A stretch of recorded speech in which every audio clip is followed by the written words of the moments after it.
Alright, so first up, what you want to look for on your 1961 pennies is first look at the D mint mark. So the first thing is a D over a horizontal D. So this D here, of course, the main D, you can see that it is vertical. There's a D underneath it that is turned, that is horizontal. So here's a few images of that taking place. You can see that horizontal D underneath the other D, and always be on the lookout for that. You can do that with the USB coin microscope. Now this next one, which you also want to look for, is a repunched mint mark. So this is an example of that on the 1961 D. Always be on the lookout for repunched mint marks as well, and you can look for those on your other pennies. Also, I've done tons of penny videos here on the channel. Feel free to go check those videos out. Now first up is a D over a horizontal D. Now here's an example of that. This coin is graded at a mint state 64 red, so it does have a high grade, meaning that it's in good condition, and this penny sold for around $60. But let's move on to the next one. This coin here, same exact coin, 1961 D over horizontal D,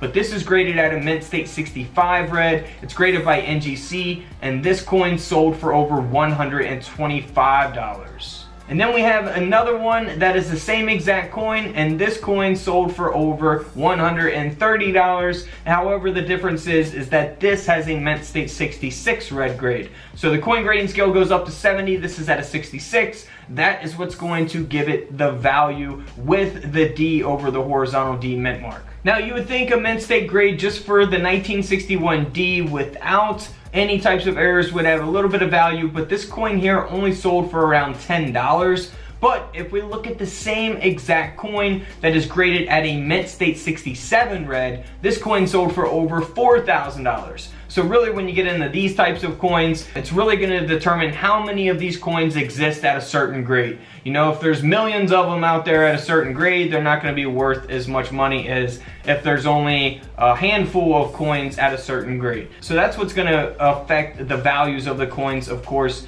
Now in some cases, I've done videos on bad condition coins. Definitely check that out on my channel, where in some cases, no matter what the condition of the coin is, they are going to be worth money regardless, just because it's a super rare coin.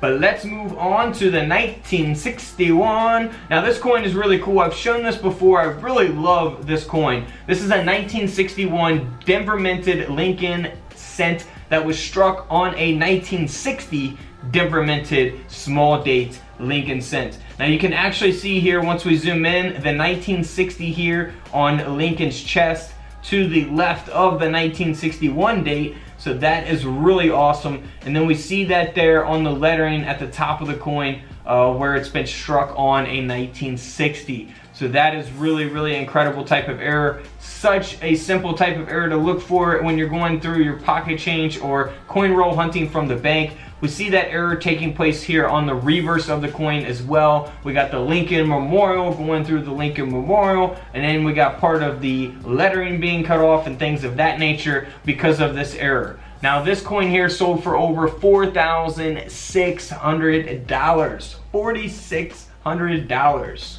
Now again, for the 1961 no mint mark, now this does not have a D mint mark, doesn't have an S mint mark. It's graded at a mint state 65, so that is a pretty high grade, and this coin only sold for a little over $10 as well. But if we look at a 1961 with no mint mark that is graded by PCGS at a mint state 67 red, this coin sold for over $800.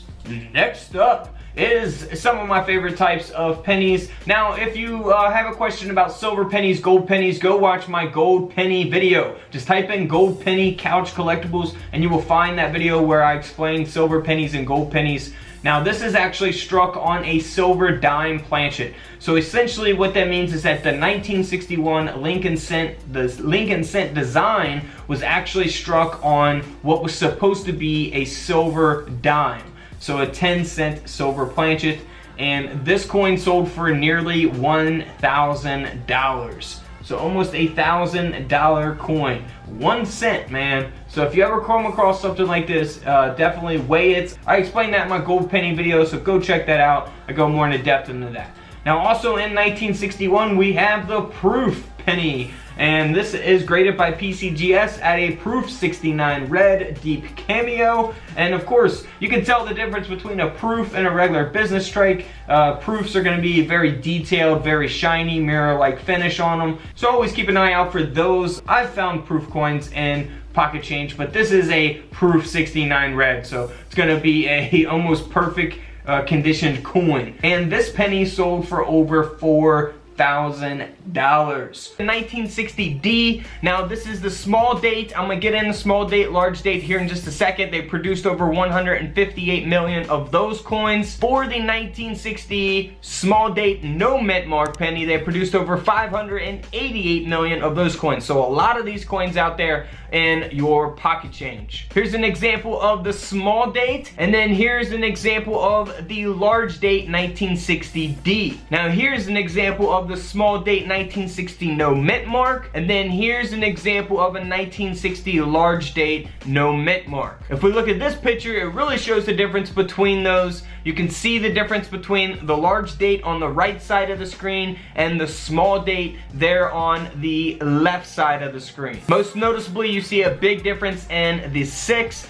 and you can see that the O has a lot more space in it there on the large date on the inside of the 0, as opposed to the small date there on the left side of the screen. So a lot of different ways to tell whether you have a large date or small date. If you want to see your coins up close, I have coin microscopes available on couchcollectibles.com. Link is in the comments below. Alright, so first let's start off and get this one out of the way here. This is actually a roll of 1960 pennies, BU rolls, meaning brilliant uncirculated rolls of 1960 pennies that sold on eBay. Now this is only 50 cents worth of pennies that sold for over $180. So I would hope that these have never been circulated before, because someone did pay $180 for that roll of 1960 pennies. Alright, for the 1960D, we have something very important to look for here. Now this one here is very interesting. It is a double die obverse, so there's doubling on the front of the coin. You see doubling there on the date 1960, and it is also a re-punched mint mark, an RPM. So if we zoom in there to the D, you can see above the D that there's another D almost touching the 9 there. So that is a repunched mint mark. Now here's another example of that as well. We see the 1960 that is doubled, and then we see the RPM, the repunched mint mark, the D mint mark there at the bottom being repunched. So that is pretty amazing. Definitely want to look for this on every 1960 penny that you come across. So basically this is a small date over a large date pretty much. Alright, here is a penny that actually has the double die obverse, the small date over the large date. The die was sunk with the large date hub and then sunk again with the small date hub. Now here's an example of that penny that has those errors, the RPM plus the DDO, the small date over large date. And this penny here does have a high grade, a mint state 65. So it's a very good condition coin. If your penny does have this error and it's not so condition coin, it's not going to sell for as much. But this penny here sold for over $375. Now here's a 1960D that has the small date over large date. Now this penny here, because of that and because of its high grade of a mint state 66, this penny here sold for over $4,000. Now here's another example of that penny, same type of error. The only thing that this one has different is it's not a $4,000 penny because it doesn't have a mint state grade. You can see that the penny looks like it's been circulated. So this penny is graded at about uncirculated 50, and that's why this penny sold for a little over $65. So you go from a $65 coin to a $4,000 coin. That's a big range just based off the condition, which is the grade of the coin. Now here is a 1960 large date. Now this one doesn't have any errors. It's just an extremely high graded coin, mint state 67. If you're not familiar with coin grading, when you're on YouTube, just type in Couch Collectibles coin grading and you will find my videos on that. This penny sold for over $3,800. Now also on the 1960 large date, you want to also look for a repunched mint mark. Here's a couple examples of that. The D mint mark has been repunched. So there are numerous different examples of that on the 1960D, so always look for that underneath your coin microscope. Here is a 1960 small date with a high grade, doesn't have any errors. It's solely valuable because of this high grade of a mint state 67, and this penny here sold for over $4,600. Moving on to the 1960 proof penny. Now this is the small date and it is graded at a proof 68, so almost a perfect coin as the coin grading scale only goes up to 70. Just an amazing looking penny here. This coin sold for over $5,000. Alright guys, don't forget to subscribe in the middle, check out the videos to the left of me, and until tomorrow, I will see you all in the comment section below. This is Couch Collectibles, and this is where I disappear.